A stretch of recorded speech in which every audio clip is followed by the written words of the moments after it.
Hello မင်္ဂလာပါကိုကတောင်ဆက်ဆက်ရောက်ချင်းမှာပဲဘဲမမလဲခင်မှာမနက်ခင်းအစောကြီးကာလီမန်ဖះเจ้าကိုတွားခဲ့ပါတယ်အရင်ဆုံးတွားပြီးတော့ဒီခကြီးလမ်းမှာရှော့ရှူရှူနဲ့ဒီအစင်ပြေပြေနဲ့တွားနိုင်မှုအတွက်ကောဒီခီးစဉ်တစ်လျှောက်လုံးမှာအန်ဒီရဲ့ကင်းကင်းနဲ့တွားနိုင်မှုအတွက်ပေါ့နော်တွားပြီးတော့ဆူတောင်းတာဖြစ်ပါတယ်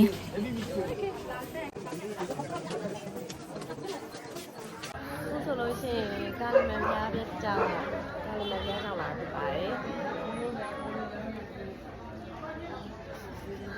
ဒါကတော့သွားပြီးဆူတောင်းမှုအတွက်ဒီခေါင်ရမ်းပန်းနေပေါ့နော်ဝယ်ဖို့အတွက်စောင့်နေတာဖြစ်ပါတယ်ဒီမှာဆူတောင်းမှုအတွက်တန်းလေးစီရတယ်ပြီးတော့သူတို့ရှိမှာကဆူတောင်းမယ်ဆိုရင်ဆူတောင်းပြည့်တဲ့ပန်းလို့သတ်မှတ်ထားတဲ့ခေါင်ရမ်းပန်းတွေအများဆုံးတွေ့ရတယ်ဒီပန်းလေးတွေနဲ့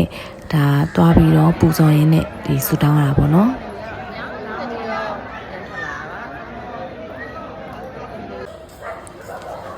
သူတို့ရှိမှာက